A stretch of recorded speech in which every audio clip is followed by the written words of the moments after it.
تو صحیح نا, مزاج ہی نہیں, ذوق. جمعے کی نماز پڑھ کے یوں دنیا بھاگتی ہے, او ہو پتہ نہیں کون سی پیچھے آگ تھی جو بجھائی جائے گی. اور آج تک لوگ مسئلہ پوچھ رہے ہیں کہ جمعے کی بعد والی سنتیں کتنی ہوتی ہیں. میں نے کہا کتنے سال ہو گئے جمعہ پڑھتے, کتنے سال ہو گئے, ابھی تک سنتوں کا نہیں پتا, ابھی تک نہیں علم کے پہلے کتنی رکھتے ہیں اور بعد میں کتنی رکھتے ہیں. فجر کی سنتیں کب پڑھنی چاہیے, سنو فجر کی سنتوں کے بارے میں.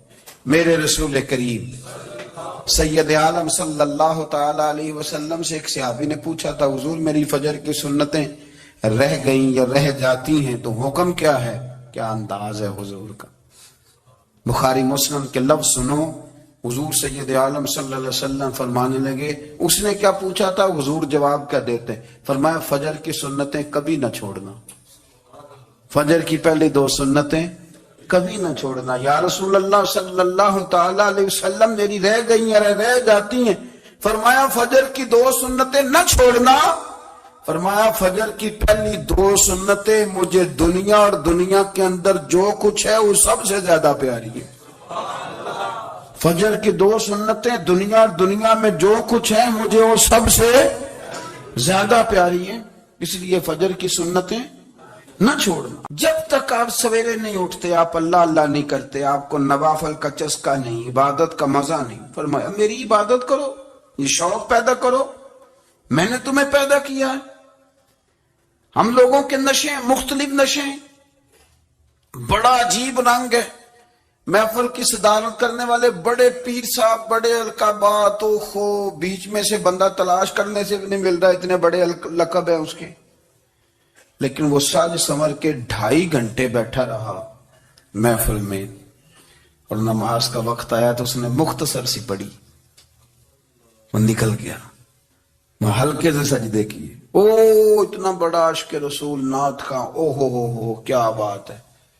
اور عشق رسول کا بہت بڑا پیغامبر, بہت بڑا مبلغ, اور بیچارہ سمجھ ہی نہیں سکا کہ اللہ کے رسول نے فرمایا تو نماز پڑھ میری آنکھیں ٹھنڈی ہو جائیں گی. تو یہ نشے کے عادی تو ہیں پر حقیقت کے قائل نہیں ہیں. یہ بس ٹھیک ہے, خوابوں کی دنیا میں لوگ زندہ ہیں, پر جن کو یہ جو نشہ تھا نا عبادت کا, یہ میرے رسول پاک کی چاہت ہے, یہ میرے نبی کریم علیہ السلام کی. آپ دیکھیں نا, حضور مہینوں جا کے غار حرا میں بیٹھتے, کیا وہاں تبلیغ کرتے تھے, کوئی کتاب لکھتے تھے؟ رسول کریم علیہ السلام مہینہ رہتے غار حرا میں, کوئی نہ مجھے دیکھے, کوئی نہ مجھے ملے. حضور یہاں کیا ہے, فرمایا میں اپنے رب کی عبادت کروں گا. نبی کریم علیہ السلام نے سجدوں کے ساتھ پتھروں اور پہاڑوں کو آباد کر دیا, سجدوں کے ساتھ. آپ کا سجدہ آپ کو بہت ساری چیزوں سے چھڑا لیتا ہے, یہ بہت ساری جگہوں سے جھکنے سے بچا لیتا ہے. صوفیاء اولیاء یہ کیا کرتے تھے, یہ سجدے کا ذوق ہی تو پیدا کرتے تھے. سجدے کا ذوق. شاہ عبدالعزیز دباغ رحمت اللہ تعالی علیہ اپنے مریدوں سے فرمایا کرتے تھے کہ اگر تم پکے نمازی بن جاؤ نا, تہجد گزار ہو جاؤ, تو میرے پاس آنا جانا چھوڑ دینا. اور اس کی حضور کیوں؟ فرمایا میں تمہارے اور رب رسول کے رستے میں رکاوٹ نہیں بننا چاہتا, اور میرا مقصود ہے تمہیں وہاں تک پہنچانا. جب پہنچ گئے تو پھر میری ضرورت ختم ہو گئی. ہاں کبھی وسوس آئے, شک پیدا ہو, تکلیف ہو تو آنا, ورنہ میں نہیں چاہتا کہ میں رکاوٹ بنا رہوں. تم اللہ اللہ کرو, اس مالک کو راضی کرو. میرے رسول پاک علیہ وسلم نے فرمایا بندہ اللہ کے سب سے قریب اس وقت ہوتا ہے جب وہ سجدے کی حالت میں ہوتا ہے. کس کے قریب ہوتا ہے؟ اللہ کے سب سے قریب ہوتا ہے. وہ بڑا نیڑے ہے رب کے, بڑا قریب ہے, اس لیے کہ وہ حالت سجدہ میں. وہ جب سجدے کرتا ہے نا, اس کی بارگاہ میں جب جھک جاتا ہے. آپ ذرا سجدے کی کیفیت دیکھیں نا, زبان بھی یہاں ہے, آنکھ بھی یہاں ہے, کان بھی, عقل بھی ساری, اس نے سارا کچھ رکھ دیا سجدے میں. آپ وہ کبھی پیچھے جائیں تو دیہاتوں میں کہا جاتا تھا ناک سے نکیریں نکالو, بہت بڑی سزا ہوتی تھی نا.